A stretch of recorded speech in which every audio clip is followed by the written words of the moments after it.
Hola chicos, buenas tardes.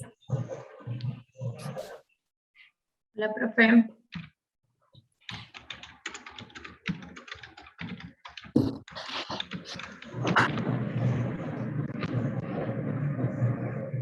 Hola, profe. Buenas.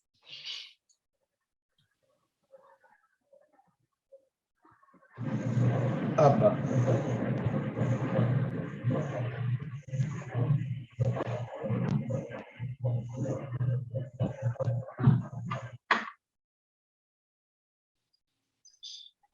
Bueno, si les parece, comenzamos. Total, ya se van a ir agregando quienes se suman, pero ya son y 5 y 6. Así que vamos a dar comienzo a la clase. Como les había comentado en la guía que correspondía a esta semana, hoy la idea es desarrollar la unidad número 2, que es una unidad cortita, y comenzar a meternos ya en lo que serían cuestiones más específicas de economía que las vemos en la unidad número 3. Acuérdense que hoy, después de esta clase, a las 18 horas creo que es, que tienen la clase práctica con Emiliano Gutiérrez, van a hacer el desarrollo del trabajo práctico número 2 y a comenzar con el trabajo práctico número 3.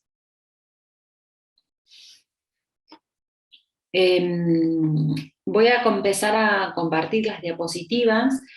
Una vez que estoy compartiendo, es un poco engorroso ver el chat. Si alguien tiene alguna duda, les pido que me corten cuando estoy explicando, que intervengan desmuteándose, ¿sí? Así no se quedan con la duda y no avanzo en el tema. Igualmente voy a tratar de hacer las pausas necesarias para ver si se me comprende el tema.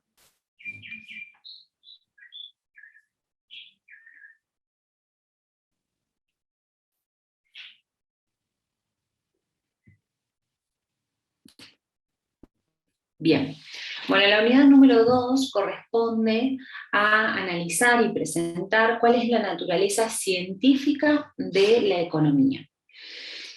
En las que hemos visto hasta el momento, lo que hicimos fue definir qué era la economía en sí. Analizamos que la economía era una ciencia social y empírica, que lo que trataba de hacer era asignar los recursos frente al problema de la escasez, debido a que existen necesidades ilimitadas y los recursos son limitados. Pero bueno, en realidad, científicamente, el concepto de economía, podemos hacer referencia a que es en realidad una ciencia social y empírica. Entonces vamos a ver cómo serían esos conceptos desde esta perspectiva de ciencia social y empírica. Analizar la economía desde el lado positivista y desde la economía normativa. Más bien son conceptos. Esta unidad en general no presenta grandes problemas, más que comprender las definiciones de las distintas terminologías, comprender a qué hace referencia la microeconomía y a qué hace referencia la macroeconomía, y analizar un poquito el análisis económico y los principales instrumentos que hay dentro de él. Bien, si analizamos la economía como una ciencia empírica y social, tenemos que analizar, entonces, podemos desglosar un poquito este concepto. ¿A qué hace referencia que sea la palabra ciencia?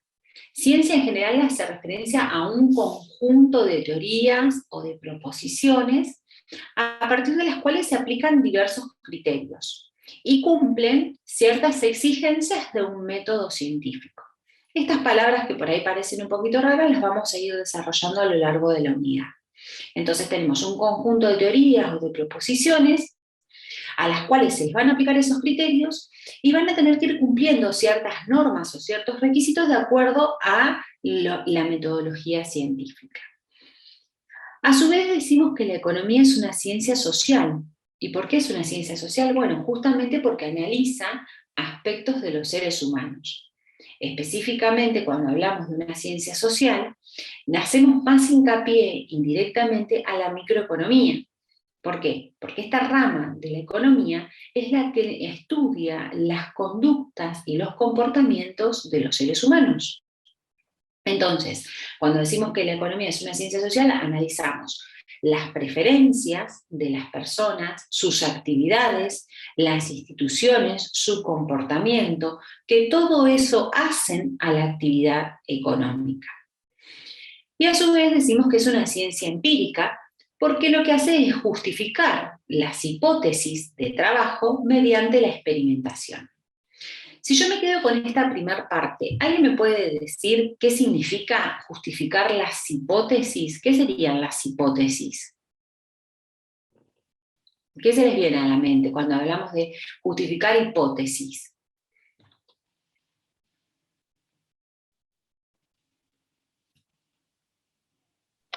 A mí se me ¿Para qué viene como, hacemos hipótesis? como Sí. que son ideas, opiniones o por ahí perspectivas que tiene cada una para comprobarlas. Exactamente, las hipótesis son supuestos, son como una serie de supuestos que uno hace y que cree que tienen un determinado comportamiento. Entonces, al decir que la economía es una ciencia empírica, lo que trata es de, bueno, es decir, se cree que una variable se comporta de determinada forma.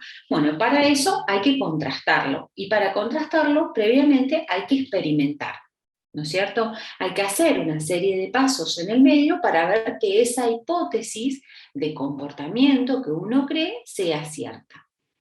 Y al igual que otras ciencias, para poder hacer eso se necesitan recopilar datos de las variables económicas, datos, que esos datos se basan de fuentes secundarias, de teorías y de hechos, para poder elaborar nuevas teorías.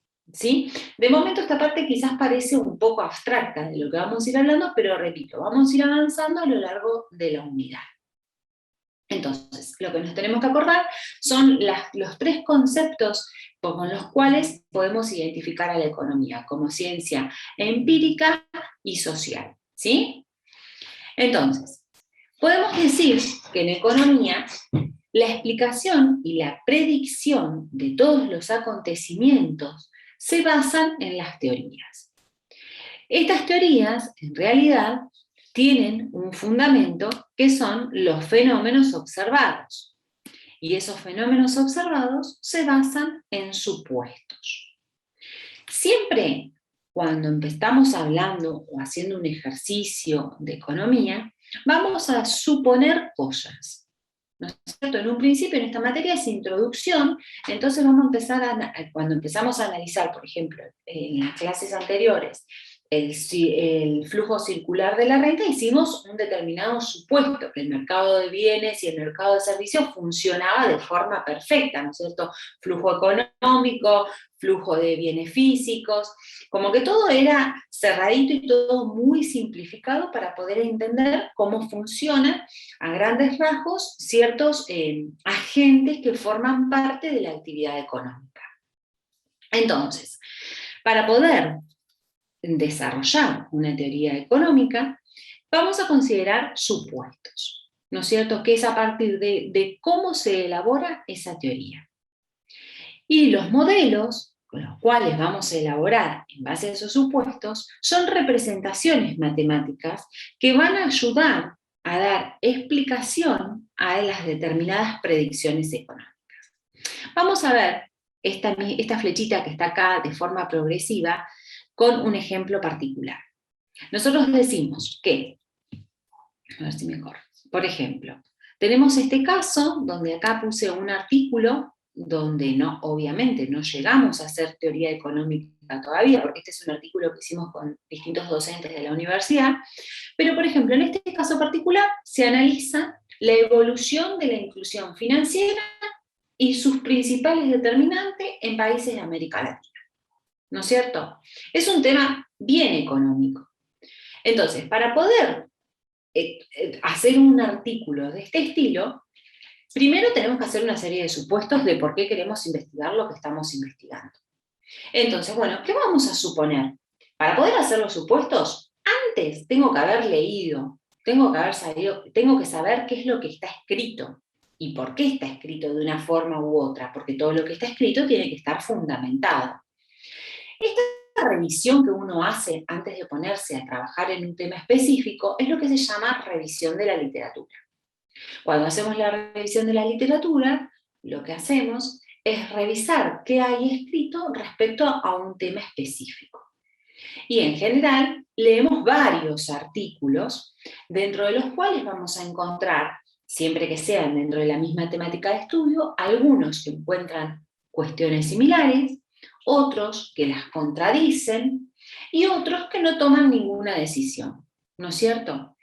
Esta contrastación y este gran resumen de autores respecto a un tema específico es lo que nosotros denominamos revisión de la literatura. A partir de que uno tiene un elaborado, una idea previa respecto a un tema específico, puede hacer supuestos. Entonces, cuando nosotros dijimos, bueno, vamos a escribir a ver respecto a inclusión financiera en América Latina. Bueno, ¿qué sabemos de este tema? Entonces empezamos a pensar una serie de ideas, de supuestos, que vamos a querer contrastar con un modelo específico. Por ejemplo, sabemos que los países de América Latina tienen distintos grados de inclusión financiera. ¿Cómo lo sabemos? Bueno, porque leímos, porque miramos datos, miramos distintos autores, miramos cómo daban variables específicas de inclusión financiera. Y a su vez sabíamos que Argentina, en función a esta información, se encontraba, considerando las variables más representativas de inclusión financiera, se encontraba dentro de los parámetros medios de la inclusión financiera respecto al resto de los países de la región. Bueno, ahora entonces el debate es decir, bueno, si ustedes lo quieren probar, se supone que van a tener que elegir alguna variable para poder medir esa inclusión financiera.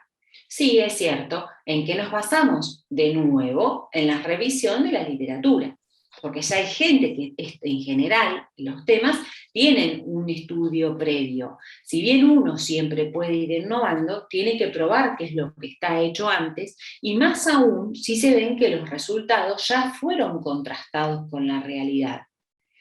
Entonces, en este caso específico, para medir la inclusión financiera, nosotros lo que hallamos en la revisión de la literatura es que en general las variables que se consideran es el porcentaje de tenencia de cuentas financieras formales, de ahorro formal y de crédito formal. En función a cómo sean esas variables, se puede tener una cierta noción de cómo es la inclusión financiera en los distintos países. Pero bueno, claramente, uno puede tomar las variables, pero ahora después tiene que ver de dónde va a sacar esos datos de las distintas muestras en los distintos países de estudio. Eso es un paso que lo vamos a ver en las siguientes diapositivas. Más al final de la clase vamos a analizar un poquito las variables. Pero bueno, vamos a suponer que existe una base de datos, como es la que se trabajó en ese caso, en el caso del artículo de inclusión financiera, de la provee el Banco Mundial. En este caso se llama Global Findex, ¿no es cierto? Entramos a la base del Banco Mundial, analizamos un poquito los distintos países que tenían datos y obtuvimos los porcentajes de cuentas financieras formales, de ahorro y de crédito formal, entre otras variables que consideramos para poder elaborar un modelo. En la elaboración de un modelo, la herramienta fundamental, en el caso de economía, es la econometría. Nosotros para poder hacer un modelo econométrico, un modelo económico, necesitamos de la econometría. Y en la econometría lo que obtenemos es la herramienta de distintos modelos económicos que nos permiten utilizar distintas bases estadísticas. Entonces, una vez que aplicamos estos modelos, obtenemos determinados resultados. Pero para que esos resultados tengan validez y puedan ser generalizados y podamos hablar de teoría económica, tenemos que contrastarlos. Para contrastarlos se necesitan estudios que sean replicados y para eso se necesita un determinado tiempo para ver que eso realmente sea de esa forma y que pueda ser generalizado. ¿Sí? Eso es un poquito el proceso de elaboración de teoría económica y por los pasos básicos con los cuales, con los cuales hay que ir pasando para poder decir que el comportamiento de algunas variables económicas se da de determinada manera, ¿sí? Todo lo que ven en economía, y que lo damos hoy en día por hecho, es porque ya pasó por todo este proceso de estudio. Y por eso vamos a hablar específicamente en la unidad 3 ya de cuestiones de teoría económica. Son temas que hace muchísimos años que se vienen estudiando, que ya se contrastaron y se validaron y sabemos que funcionan de esa manera. Bien, entonces, la economía, como ciencia empírica y social, lo que hace es analizar el comportamiento humano y tiene ciertas dificultades. ¿Por qué? Porque tiene dificultades para poder hacer la experimentación, porque siempre necesitamos datos y existe un alto grado de subjetividad y de juicios de valor que hacen que muchas veces se pongan en tela de juicio los supuestos a partir de los cuales parte la investigación. Como les comentaba recién, esto es un proceso, por lo cual siempre se necesitan diversas réplicas a lo largo del tiempo para que sea contrastado, validado y pueda ser generalizado. Bien, entonces, vamos a explicar ahora cuáles son dos perspectivas muy importantes de las cuales hablamos en economía. Nosotros cuando hablamos de hipótesis científicas, decimos que en realidad son proposiciones respecto a los hechos, ¿no es cierto? Es decir, que nos decimos qué cosa es, cómo sucedieron esos hechos, cómo ocurren, pero no hacemos referencia a cómo deberían ser, ¿no es cierto? Entonces, aquí es cuando surge una de las diferencias muy importantes que existe en economía, que es diferenciar la economía positiva de la economía normativa. ¿Qué es esta diferencia? Bueno, cuando hablamos de conceptos positivos en economía, hacemos referencia a cuestiones objetivas, cuando específicamente la ciencia explica cómo se comporta un determinado fenómeno. Explica lo que es o lo que puede ser, ¿sí? Desde un punto de vista eficiente o ineficiente, sino que lo único que se contempla para esa explicación es lo que se observa, un determinado comportamiento específico.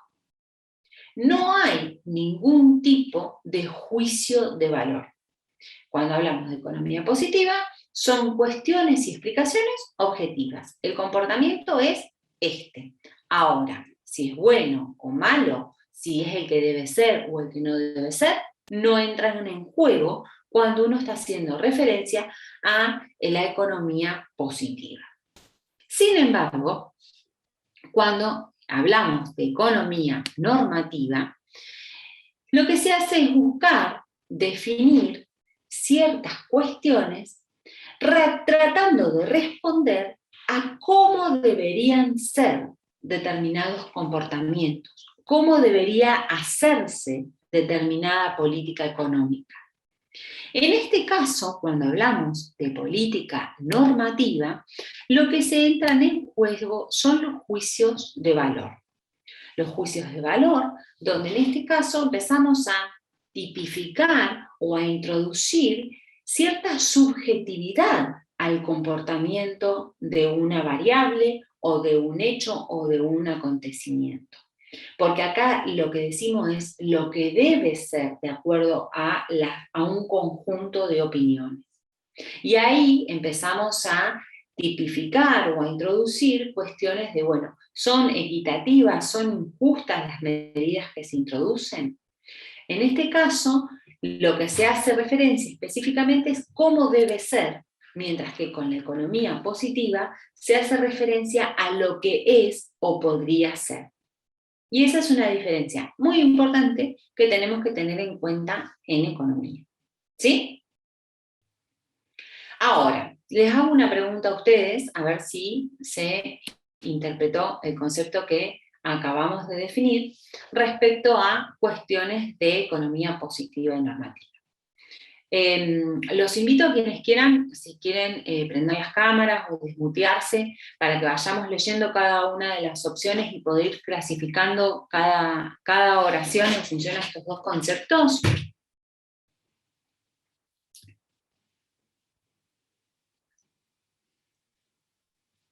El primero de ellos dice, la tasa de desempleo aumentó al 9%. ¿Es una proposición de economía positiva? ¿O es normativa? Vamos a cambiar. Positiva. Es positiva. ¿Están todos de acuerdo? Positiva. Bien. Sí, sí. Que las familias deben consumir más. Normativa. Normativa. Bien. El gasto público debe aumentar para hacer frente a la crisis actual. Normativa. Normativa. La tasa de crecimiento económico debería ser siempre positiva. Normativa. Bien. Los gobiernos deberían promover la inversión mediante créditos a tasas subsidiadas para pymes. Normativa. Normativa. La tasa de inflación del mes de junio fue del 2,9%. Positiva. Los créditos UVA no deberían indexarse por inflación. Normativa. Los créditos UVA se indexan por inflación. Positiva. Muy bien. Bueno, muy bien. Eso es un pequeño ejercicio para poder reafirmar las definiciones que vimos recién. Así que, perfecto. ¿Alguien tiene alguna duda hasta el momento? No, de Bueno. momento no. Seguimos entonces. Vamos a introducir esta diferencia que hay entre la macro y la microeconomía. Vamos a presentar los conceptos, ¿no es cierto? ¿Qué es la microeconomía? Más allá de que ahora ya puse la diapo, y lo quería haber preguntado antes de pasar a la diapositiva. ¿Alguien tiene en un principio ciertas palabras económicas, por decirlo de alguna forma, que identifiquen con la microeconomía y otras palabras que las identifiquen con la macroeconomía?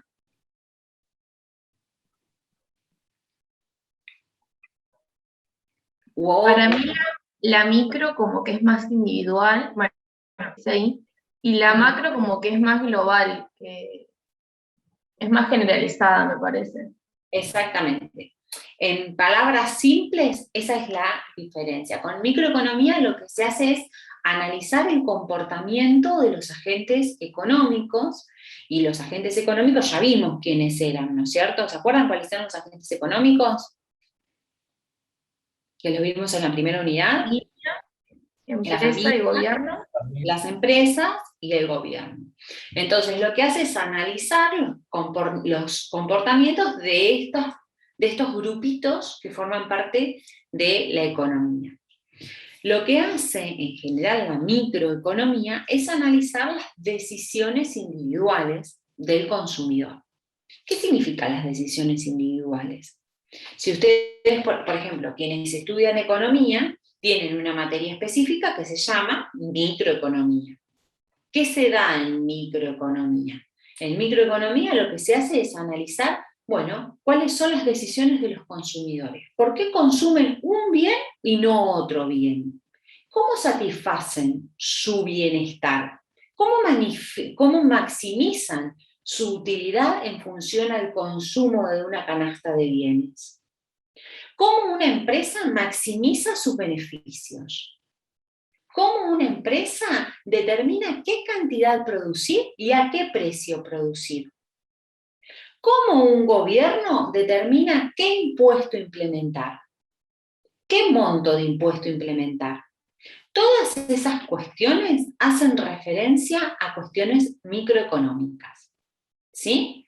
Y pueden estudiar varios consumidores o varias empresas que participan de un mismo mercado.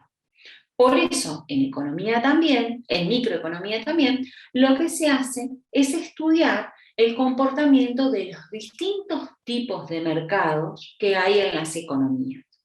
Y acá aprovecho para contarles que justamente es la segunda parte de la unidad 3, donde vamos a ver los distintos tipos de mercado. ¿Qué es un distinto tipo de mercado? ¿Qué se les viene a la cabeza? ¿Les suena esto? ¿A qué estoy haciendo referencia?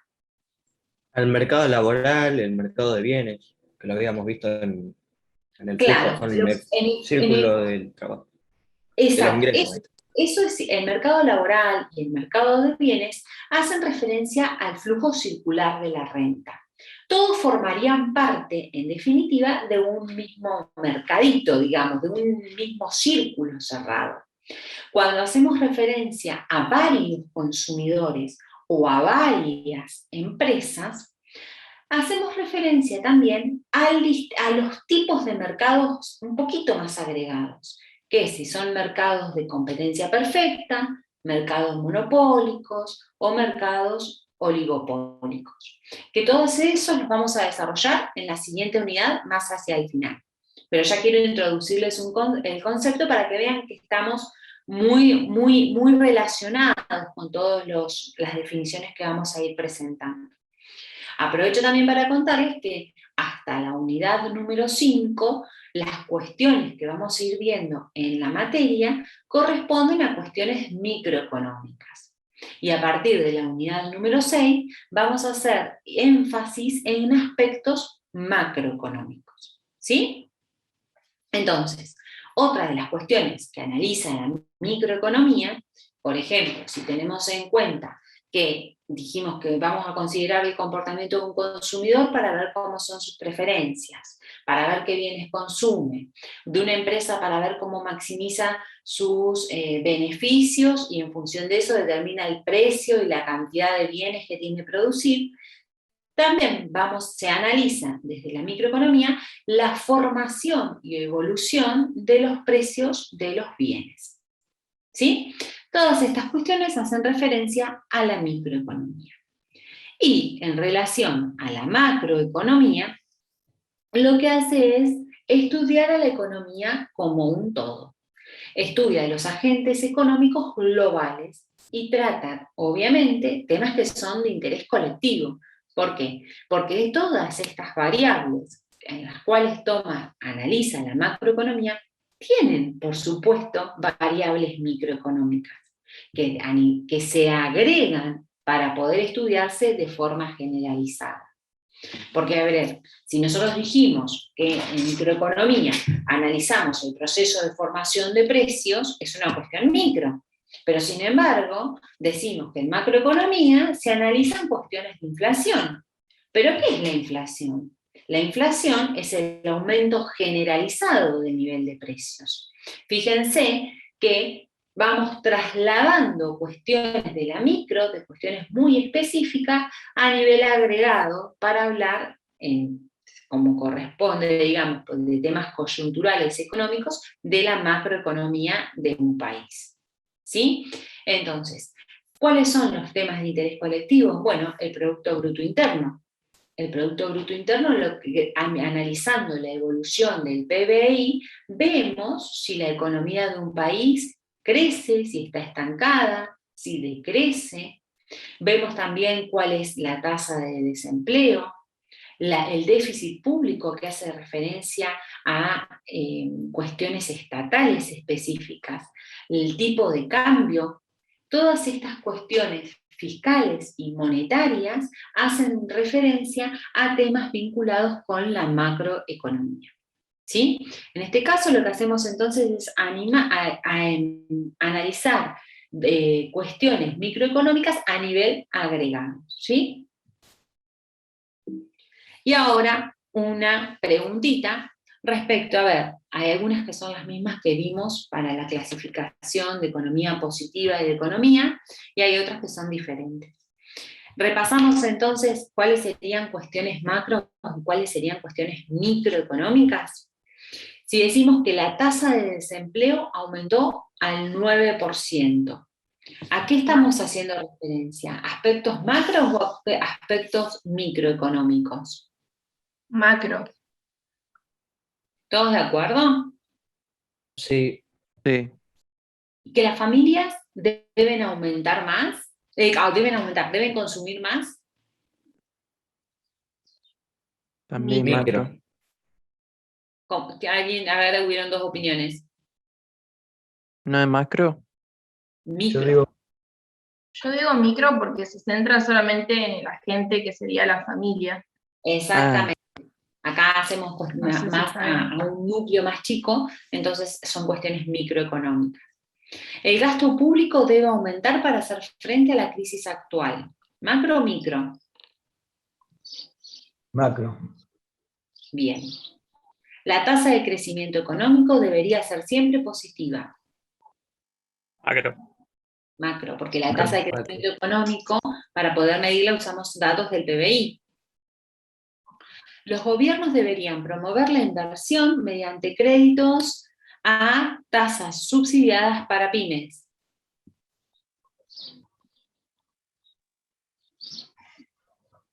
Macro. ¿Todos de acuerdo?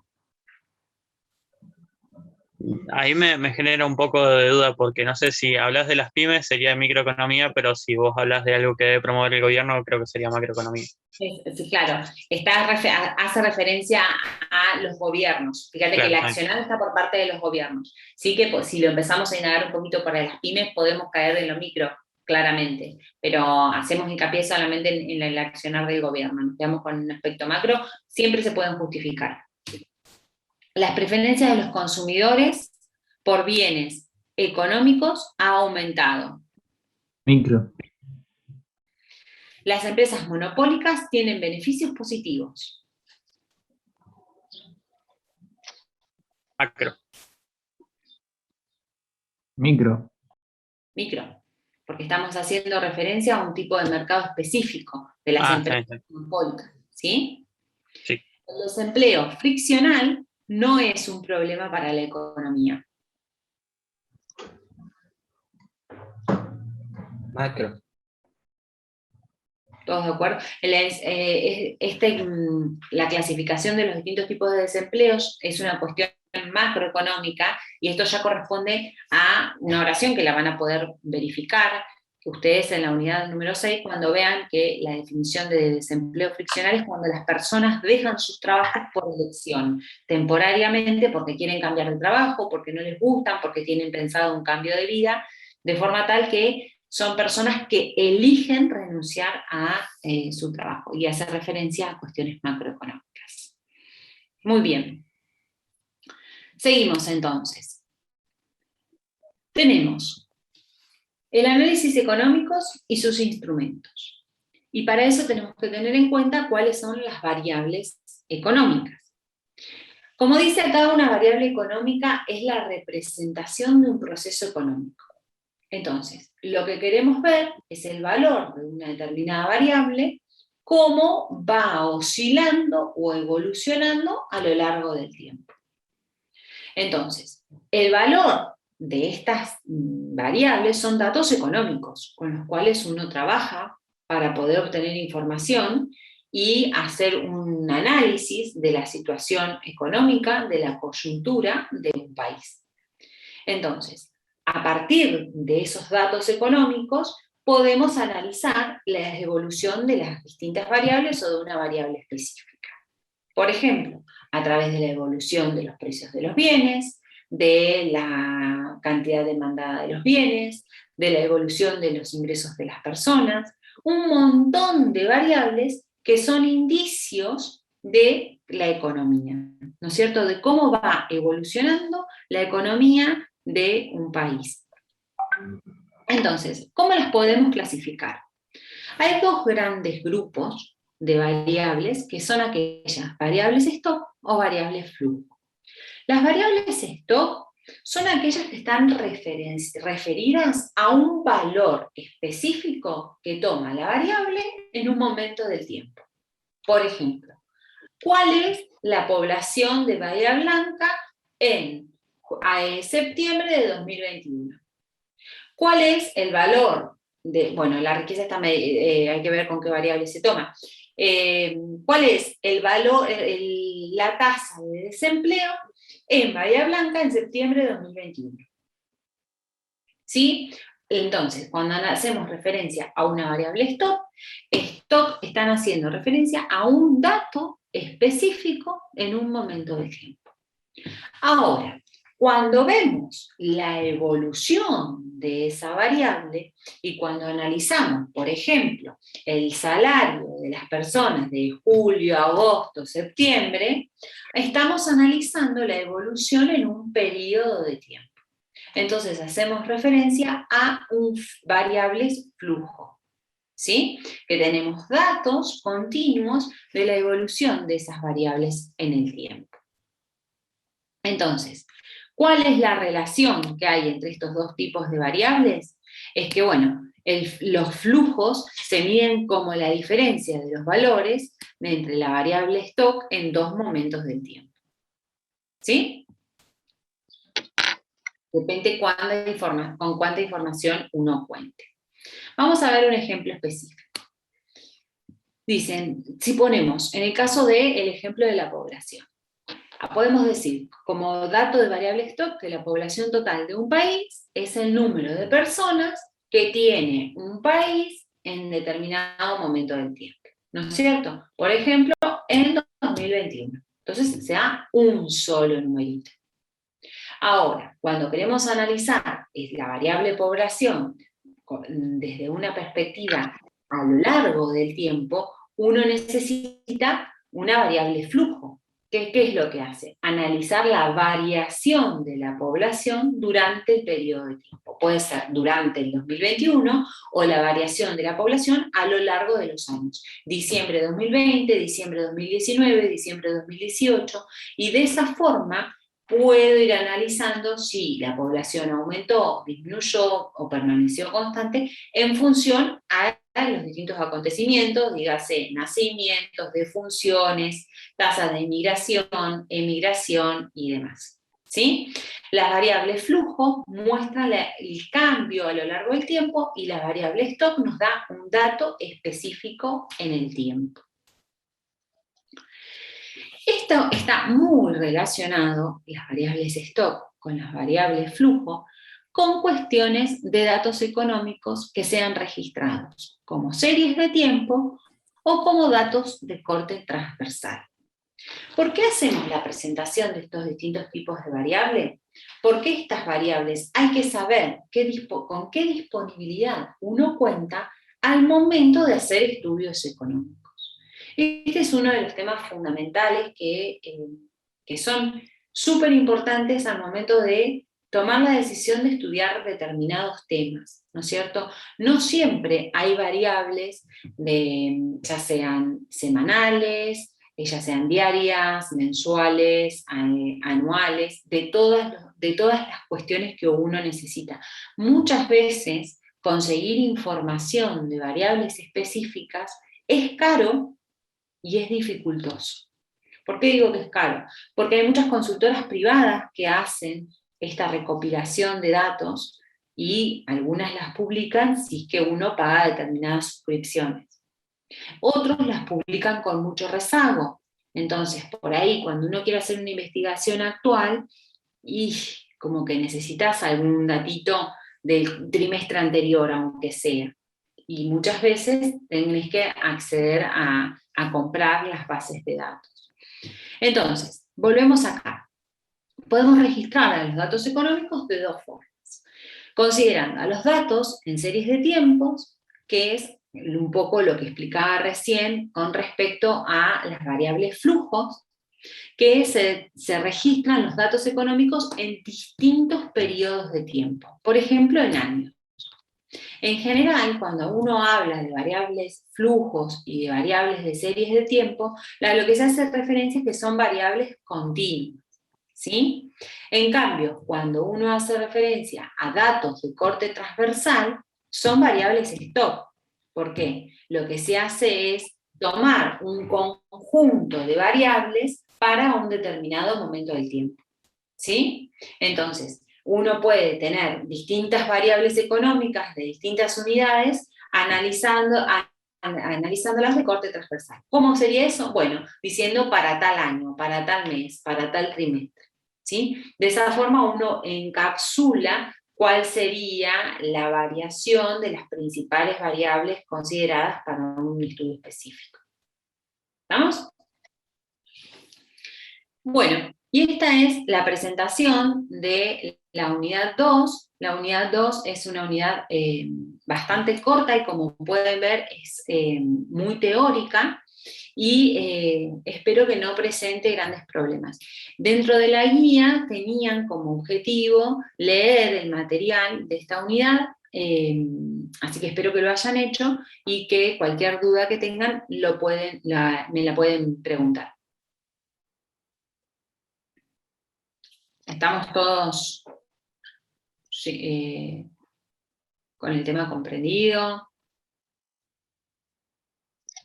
Sí, sí, yo creo que de por sí ya lo que estaba en lo que es el material de la unidad 2 está como muy bien comprimido todo lo que es el tema no sé la palabra, de los contenidos en sí de la unidad, o sea, muy similar a lo que se dio acá en las diapositivas. Yo por lo menos cuando lo leí no tuve ningún problema para entenderlo. Bueno, buenísimo. Bueno, si les parece, continuamos con la primera parte de la unidad número 3.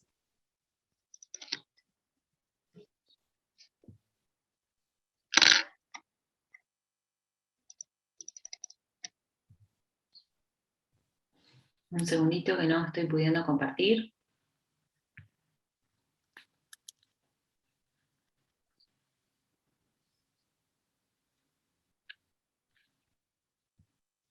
Ahí estamos.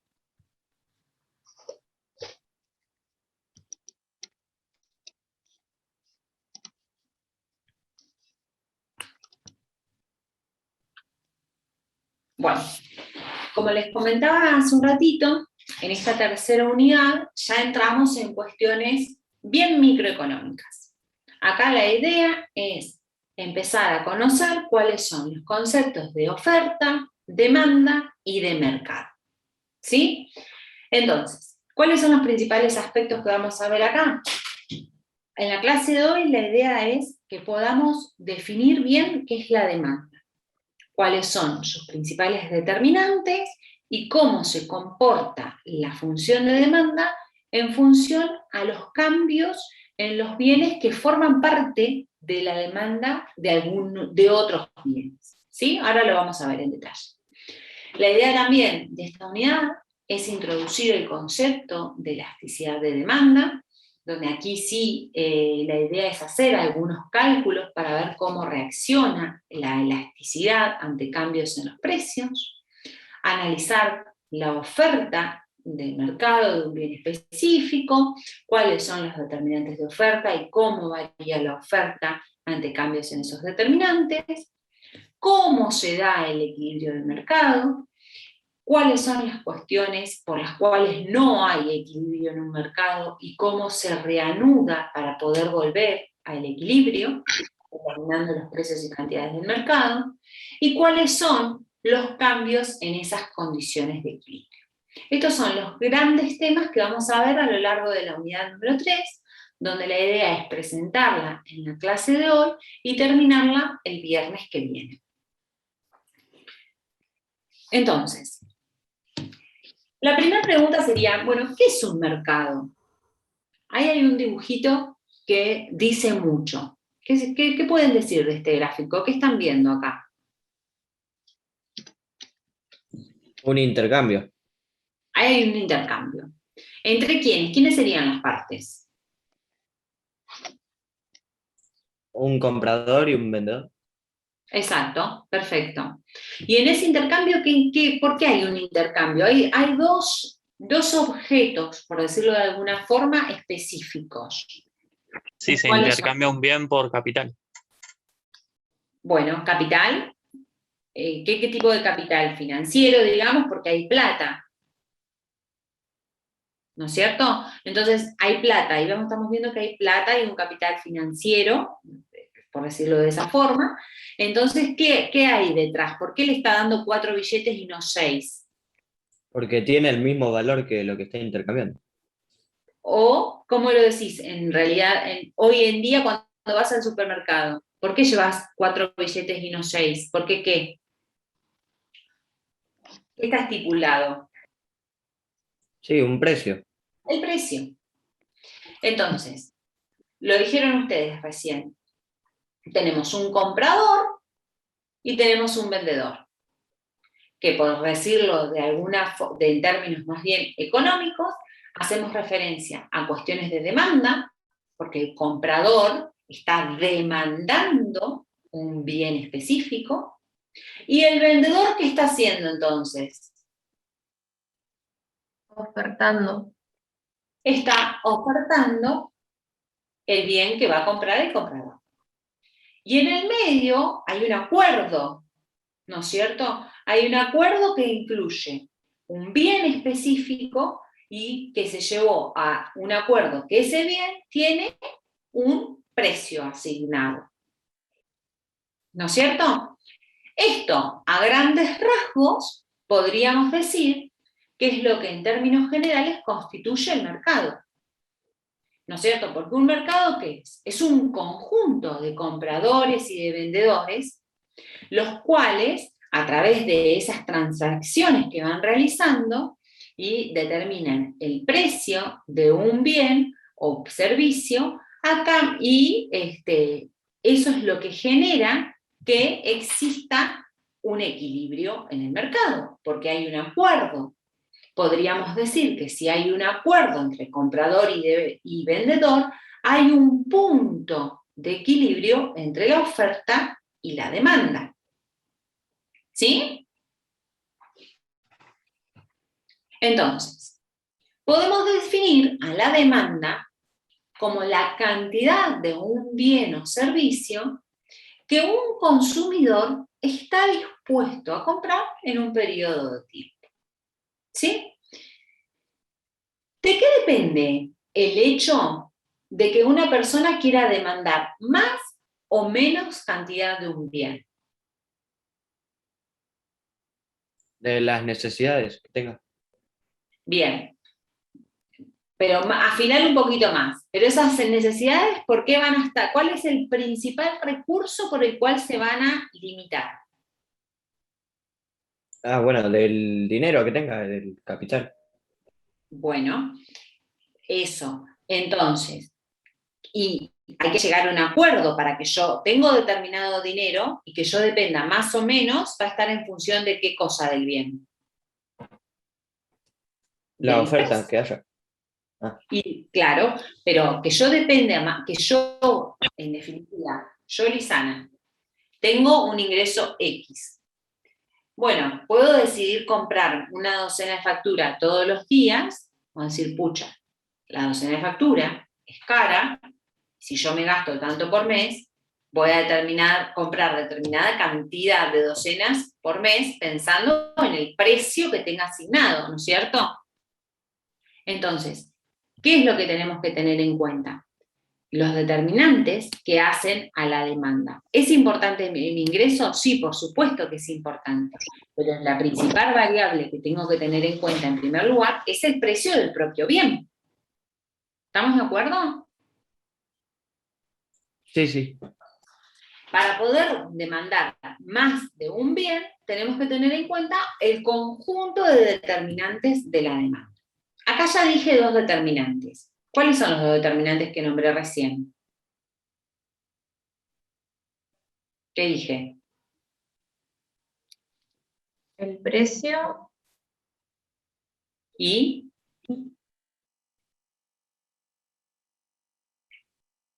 ¿Qué más? ¿Qué les El parece? capital que tengo. ¿Cómo? El capital que tengo. El capital sería el ingreso. Claro. El Bien. producto sería, ¿no? El producto serían las características que a mí me guste o no me guste, los gustos y las preferencias. Jairo, ¿a eso preguntás? Sí, sí. Bien. Entonces, todas estas cuestiones son las que forman los determinantes de la demanda.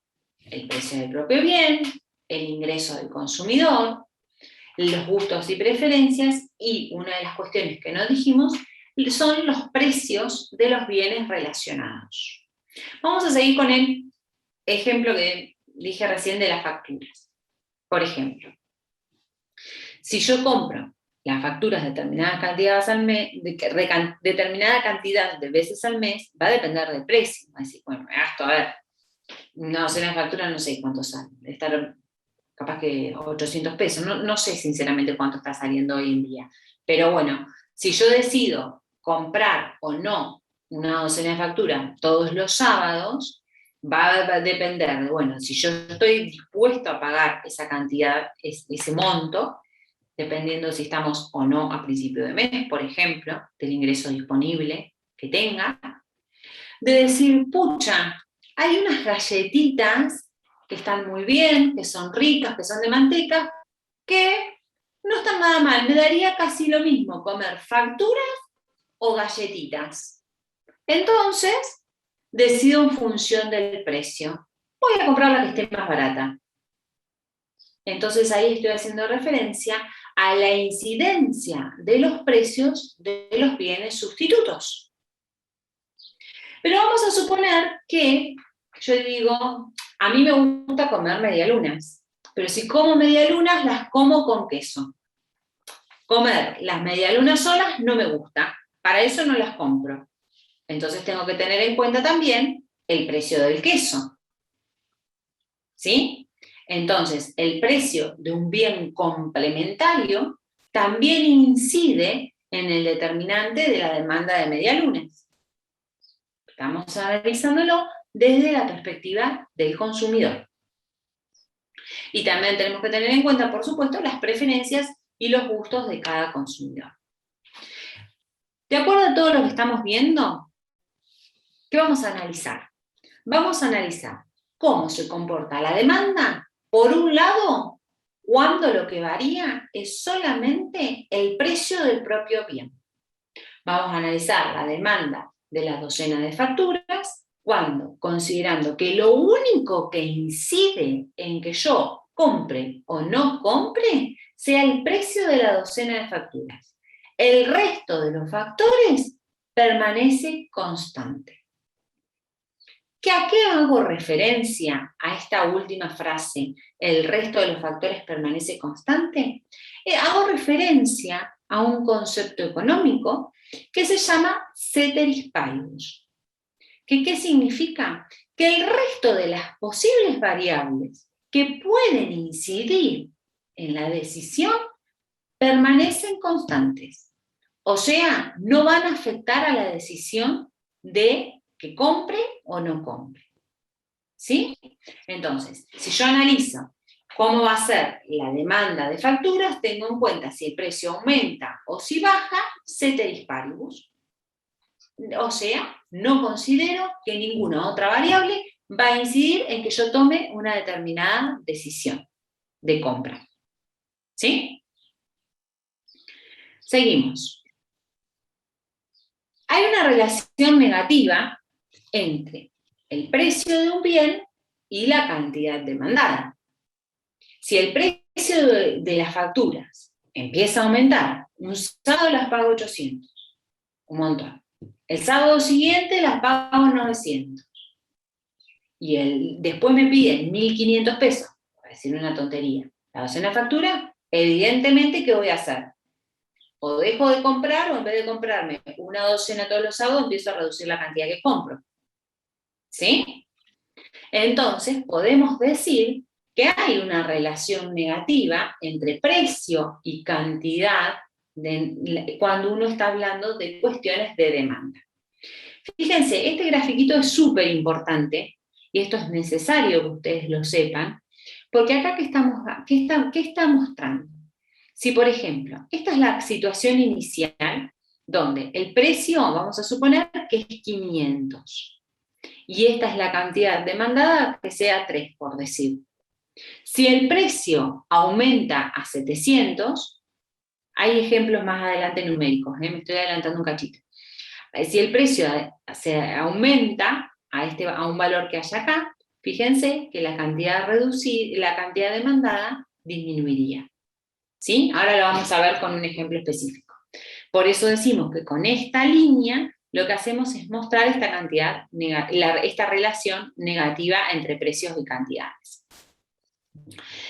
A la existencia de esta relación negativa es lo que se llama, la existencia de esta relación negativa es lo que la ley de la demanda dice que se afirma que cuando un precio de un bien aumenta, la cantidad demandada disminuye. ¿Sí? Cuando aumenta el precio de un bien, la cantidad demandada disminuye. Sin embargo, cuando el precio de un bien baja, si nosotros nos movemos a un punto inferior a esa P que vemos, la cantidad demandada aumenta. Siempre la relación es inversa. Fíjense, acá tenemos un cuadrito donde analizamos los determinantes de la demanda considerando solamente la oscilación en el precio. ¿Cómo graficaría la función de demanda? Bueno, esta información en el práctico o en el parcial siempre la van a tener, que es la información de precio y cantidad con la cual uno va a poder construir la función de demanda. Entonces, sabemos que, de acuerdo a esta tabla, si el precio es de 15 pesos, nadie va a comprar una hamburguesa. ¿Sí? En cambio, y eso gráficamente, ¿cómo lo podemos representar? Siempre graficamos en el eje de las Y, digamos, el precio. Y en el eje de las X graficamos las cantidades. Entonces, si el precio es 15, ponemos un puntito en 0. Ahora, si el precio es de 10, nos dice que se demandan 20 unidades. ¿Sí? Si el precio es de 10, la cantidad demandada, que los tengo ustedes acá abajo, la cantidad demandada es de 20. Si el precio es de 8, la cantidad demandada es de 35 hamburguesas. Una vez que pongo cada uno de los precios con las cantidades que corresponden, puedo graficar la línea que representa la función, la curva de demanda. ¿Sí? Entonces, acá vemos que existe una relación negativa entre precio y cantidad. Fíjense, tenemos esta situación. Vamos a partir del ejemplo del 10. Tenemos que el precio es de 10 y la cantidad demandada es de 20. Si baja el precio, ¿qué tiene que pasar con la cantidad demandada? Necesariamente Aumenta. Fíjense, estamos cuando el precio es de 10, la cantidad demandada es de 20. Ahora, vamos a suponer que el precio baja a 6. Entonces, la cantidad demandada es de 50 hamburguesas. ¿Sí? Ahora, vamos a suponer que si el precio es de 6, y sabemos que cuando el precio es de 6 se demandan 50 hamburguesas, pero ahora el precio se disparó, pasó a ser de 15. Entonces, cuando el precio es de 15, ¿qué pasa? La cantidad demandada de hamburguesa es nula. ¿Estamos? Sí. Sí. Bien. Dos cuestiones a resaltar cuando uno tiene en cuenta y analiza por qué hay una relación negativa entre el precio y la cantidad demandada de un bien. Se tiene en cuenta el efecto sustitución, lo que hace referencia es que cuando aumenta el precio del bien, algunos consumidores lo que hacen es dejar de consumir ese bien porque pasan a consumir un bien que les sea sustituto. Un bien que le dé una utilidad similar o igual, pero que sea de un precio menor. Por ejemplo, ¿Qué pasa? Si el precio de la carne aumenta, disminuye la cantidad demandada de carne. Pero, ¿qué les parece que va a pasar con la cantidad demandada de pollo? Va a aumentar. Va a aumentar. ¿Por qué? Porque son Porque bienes es de... una alternativa. Porque es un complementario. Sustituto, Es claro. sustituto de eso, perdón. ¿Sí? Siempre, si un bien tiene bienes sustitutos, es lo que hace que, ante aumentos en los precios, la cantidad demandada disminuya, no solamente porque el precio es más caro, sino porque eligen comprar un bien que les da la misma utilidad, pero que su precio es menor. ¿Sí? ¿Qué pasa con el efecto renta o efecto ingreso? Fíjense, acá estamos, en el ejemplito que ya lo vimos en el gráfico anterior. Si teníamos una situación donde tenemos P0 y Q0, aumenta el precio del bien, aumenta el precio del bien a P1, reducimos la cantidad demandada a Q sub 1. ¿Sí? ¿Qué pasa con el efecto renta o efecto ingreso? ¿A qué hace referencia? A que los consumidores tienen un presupuesto limitado, ¿no es cierto? El aumento del precio disminuye el consumo de un bien debido a que el poder adquisitivo de los ingresos disminuye. Entonces, hace que disminuzca la cantidad de bienes que puede consumir.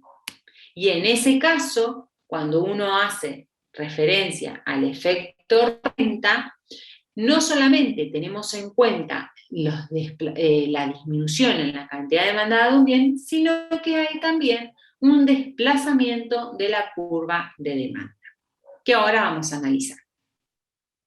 Tenemos los determinantes que vimos recién. Si analizamos que lo que afecta a la demanda, a la cantidad demandada de un bien, son variaciones del precio del propio bien, lo que se genera son movimientos sobre la demanda, ¿sí? Nos movemos a lo largo de la curva. Entonces, en función a estas variaciones del precio, lo que cambia es que sea Q sub 0, Q sub 1, en función a si aumenta o disminuye el precio, o que sea una Q mayor a la Q inicial si es que el precio disminuye. ¿Estamos de acuerdo hasta ahí? Nos movemos siempre sobre la curva. En cambio, cuando analizamos y dejamos de suponer ese ceteris paribus que teníamos en el análisis de la ley de demanda, donde habíamos dicho que el resto de los determinantes que afectan las demandas permanecen constantes, ahora eliminamos ese supuesto. Y ahora decimos, no, el ingreso de los consumidores afecta a la demanda. No la cantidad demandada, a la demanda. Lo que hace son desplazamientos de la curva de demanda, que es distinto a lo que vimos recién, que eran desplazamientos sobre la curva de demanda. Y lo mismo pasa con el resto de los factores que afectan a la demanda. Ahora lo vamos a ver gráficamente. Vamos a suponer, ¿qué pasa con la demanda y el ingreso de los consumidores? Acá están clasificados en bienes normales o en bienes inferiores, porque la clasificación de bienes normales e inferiores ya, creo no, la tenían en la primera clase, que los bienes normales son aquellos bienes con los cuales aumenta la cantidad demandada de un bien si es que aumenta el ingreso que tienen los consumidores. ¿Cuál sería el caso de un bien normal? ¿Qué se les viene a la mente?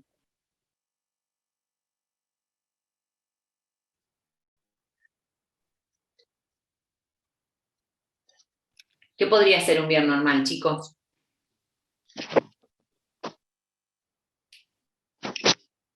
La carne, por ejemplo, si me aumenta el ingreso, capaz que en vez de, si este consumidor come carne 2 veces por semana, si aumenta el ingreso y le gusta la carne, en vez de comer 2, come 4 veces por semana. Podemos decir que la carne es un bien normal. ¿Qué otra cosa podría ser un bien normal? Que uno consumiría más si tiene más plata, un mayor ingreso disponible. El internet. Y pero internet no, porque internet consumís lo mismo. O sea, a no ser que consumís lo mismo o pagás un monto fijo. Que contrates o no contrates es distinto, que si no contratás la cantidad demandada es cero. Sí, la energía eléctrica, por ejemplo. Sí, pero es como un poco medio difícil de medir. La energía eléctrica, ¿cómo la medís ahí? O sea, pensémoslo más, en otros bienes. A ver, ¿qué cosa haría? Un asado todos los fines de semana, que es carísimo, un asado completito. Si yo decís, pucha, no, si este mes cobré más, hacemos otro asado más. ¿Qué otra cosa se les viene a decir? Coca-Cola, Coca-Cola todos los días o no todos los días. Por ejemplo, las gaseosas. Son bienes que, si a una persona que le gusta la Coca-Cola no tiene problema en decir, pucha, tengo un ingreso más grande, compro más Coca-Cola. ¿Sí? Esa es la relación. En cambio, los bienes inferiores son aquellos bienes que, a pesar que me aumentó el ingreso, los dejo de consumir. ¿Por qué es esto? Porque con uno solo ya alcanza. No, eso sería saturación. Un ejemplo es el caso de la relación que hay entre la mortadela y el jamón crudo, por ejemplo. Si yo tengo un ingreso pequeño y tengo que comprar un fiambre para hacer una picada, seguramente elijo una mortadela. Si el ingreso es más grande, dejo de comprar la mortadela. Esto puede ser una discusión, chicos, no vamos a hilarla así. Sí, yo estaba por decir lo mismo. Hay muchos que me defienden la mortadela. Sin embargo, dejo de comer mortadela para comprar jamón crudo. Por ejemplo, en el caso de garrafas a gas. La demanda de garrafas de gas puede pasar a ser cero si es que aumenta el ingreso, porque en vez de comprar la garrafa, compré una estufa eléctrica. ¿Sí? Los bienes inferiores son cuando disminuye la cantidad demandada ante un aumento en el ingreso. ¿Estamos? Esa diferencia, ¿se la acuerdan? Eso ya lo tienen definido igualmente en la unidad número 1. Pero por las dudas repasamos. Entonces, ¿qué pasa? Con los bienes normales hay una relación positiva que aumenta la cantidad demandada cuando aumenta el ingreso. Y hay una relación negativa para los bienes inferiores cuando aumenta el ingreso y disminuye la cantidad demandada. Bien, entonces, analizamos qué pasa acá con la curva de demanda. Si tenemos que aumenta el ingreso de una persona, decimos que lo que varía es la demanda.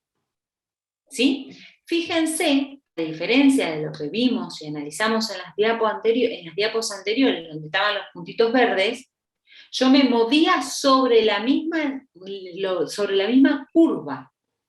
¿Sí? Analizamos los distintos precios, pero siempre sobre la misma línea. ¿Por qué? Porque considerábamos que solamente incidía la variación del precio del propio bien. En cambio ahora estoy considerando que lo que varían son los otros determinantes que afectan a la demanda, como es el caso del ingreso. Aumenta el ingreso, aumenta la demanda. ¿Qué pasa si el ingreso, si esta relación hubiese sido planteada al revés? Si disminuye el ingreso, disminuye la demanda, ¿no es cierto? Entonces, en vez de trasladarse hacia la derecha, la recta se trasladaría hacia la izquierda. ¿Estamos de acuerdo? Chicos, ¿sí? Sí, profe. Bien.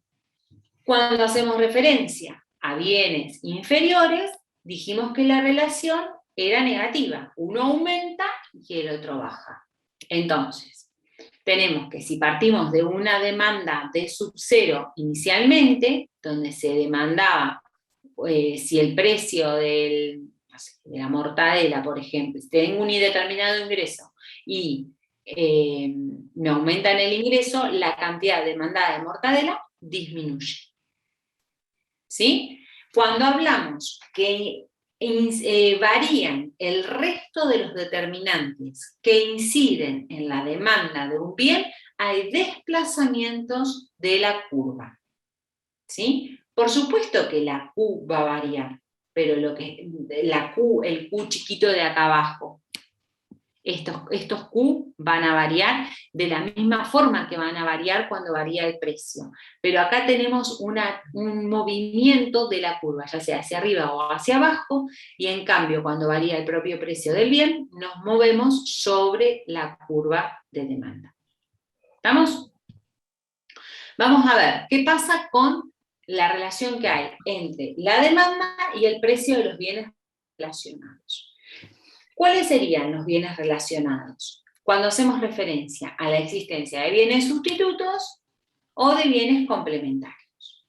En el caso de bienes sustitutos, veamos, por ejemplo, que puede ser que el precio de los pasajes de colectivo aumente y los pasajes en tren sean un sustituto de viajar en colectivo. Como se disparó el precio del cole, ahora voy en tren. ¿Sí? Aumenta el precio de los pasajes de colectivo, entonces aumenta la demanda de pasajes en tren. ¿Qué pasa en el medio? Disminuye la cantidad demandada de pasajes en colectivo. Fíjense que acá estamos relacionando precios y cantidades de bienes que son sustitutos. ¿Sí? ¿Qué otro bien sustituto hay? A ver, ¿qué me dice un ejemplo de bienes sustitutos para poder hacer esta misma relación? Bicicleta. Pero no tenés precio. Bueno, compras de bicicleta. Claro. ¿El taxi puede ser? Bueno, vamos a ver, aumenta el precio del taxi, entonces aumenta la bajada de bandera, vamos a decir, que sería aumenta el precio del taxi. Entonces disminuye la cantidad de pasajeros que usan el taxi. ¿Por qué? Porque esa gente que usaba taxi ahora usa bicicleta. Aumenta la demanda de bicicletas. ¿Estamos? Sí. ¿Qué pasa cuando los bienes son complementarios? ¿Qué significa que dos bienes sean complementarios?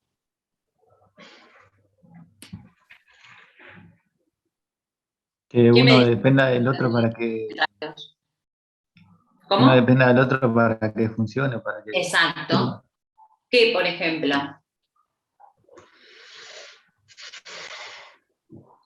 ¿Me sirve la bombilla si no tengo el mate?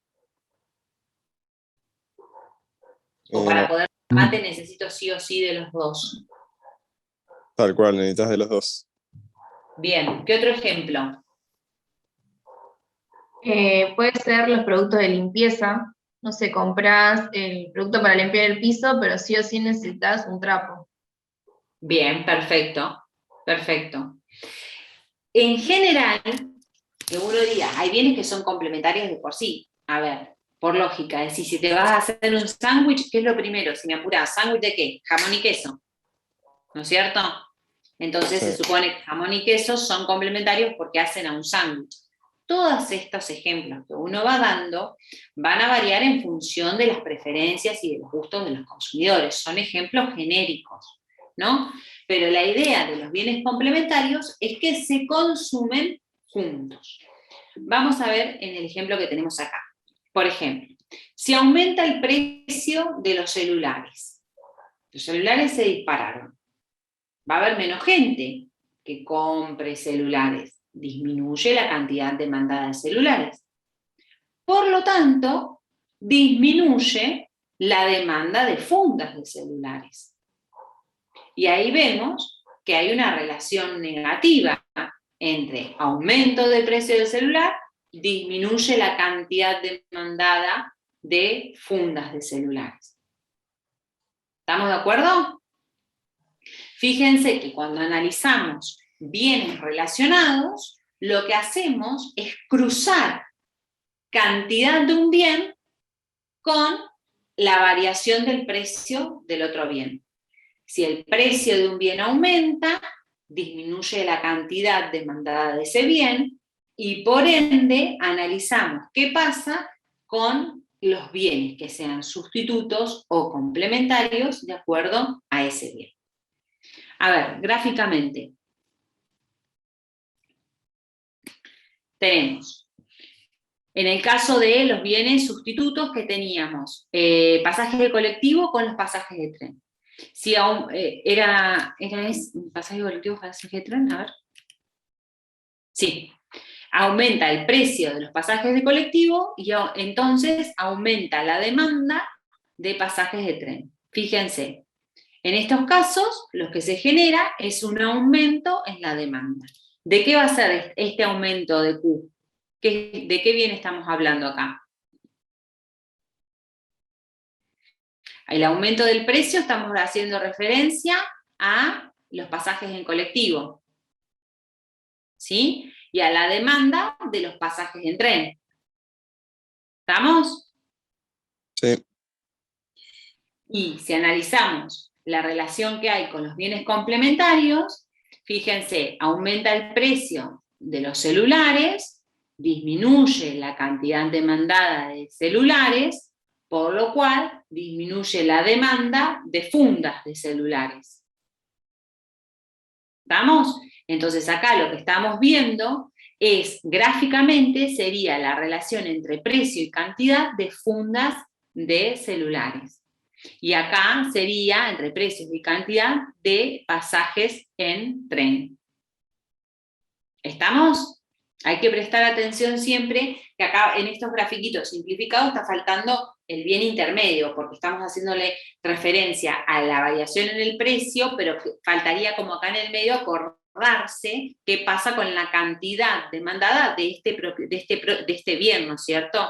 Entonces, por ende, como tiene bien el sustituto complementario, genera un efecto en la demanda ya sea del sustituto, en este caso los pasajes en tren, o del complementario, en este caso las fundas de celulares. ¿Estamos de acuerdo? ¿Alguna duda hasta acá? No, profe. Bien. Entonces, otro de los factores y de las relaciones que vamos a ver, que podemos analizar, es qué pasa con los precios esperados en el futuro. Si se supone que el precio en el futuro de algún bien va a aumentar, lo que uno hace es aumentar la demanda actual. Si sabemos que el mes que viene la yerba va a duplicar su valor, voy a tratar de comprar hoy la mayor cantidad de paquetes de yerba, lo que hace que aumente la demanda actual. Y en el caso de la población también pasa lo mismo. Si se sabe que en general va a haber es más a largo plazo, pero bueno, también es otra de las variables que se consideran, que va a haber una mayor demanda en términos agregados a nivel poblacional, un crecimiento de la población a nivel general, lo que va a generar es un aumento de la demanda y genera un desplazamiento de la curva. Bien, entonces acá están gráficamente los efectos que generaría estos dos factores que acabamos de ver recién, ¿no es cierto? Ya sea, fíjense que estamos poniendo siempre las relaciones positivas, ¿no es cierto? Aumenta, en ambos casos, el aumento de los precios esperados en el futuro como crecimiento de la población, lo que generan es un incremento en la demanda, lo que hace que se traslade hacia la derecha. Bien, acá hay un ejemplito, un ejercicio chiquitito, que si lo quieren hacer, está bueno, les ayuda, no es evaluable ni nada, pero bueno, está bueno para terminar de comprender los conceptos que vimos recién. Si alguien lo quiere hacer y me lo quiere enviar para que se lo corrija, no hay ningún problema, es solamente para enriquecer un poquito los conceptos que vieron hasta ahora. Bien, hasta acá llegamos hoy. ¿Alguien tiene alguna duda? No, yo no. La semana que viene van a tener actividades evaluables y vamos a tratar de que las actividades evaluables, en general, las vamos a hacer todas por el Moodle. Voy a tratar de ser lo más clara posible en las consignas, pero no sé si ya han trabajado con los cuestionarios autoevaluables. Sí, Adriel, lo voy a subir el material.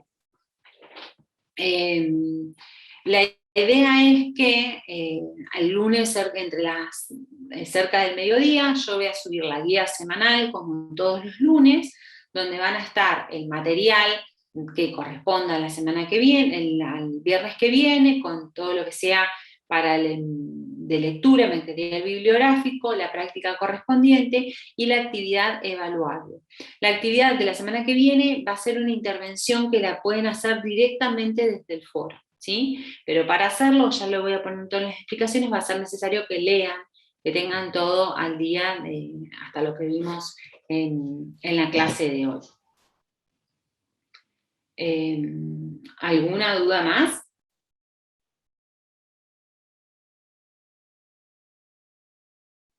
Bueno, chicos, entonces hoy llegamos hasta acá. Acuérdense que después a la tarde se conecta Emiliano para que puedan hacer y corregir los trabajos prácticos que corresponden al cronograma. ¿Estamos? Muchísimas Muchísimas profe. gracias. Gracias. Bueno, nos vemos. Chao, profe. Nos vemos. Nos vemos.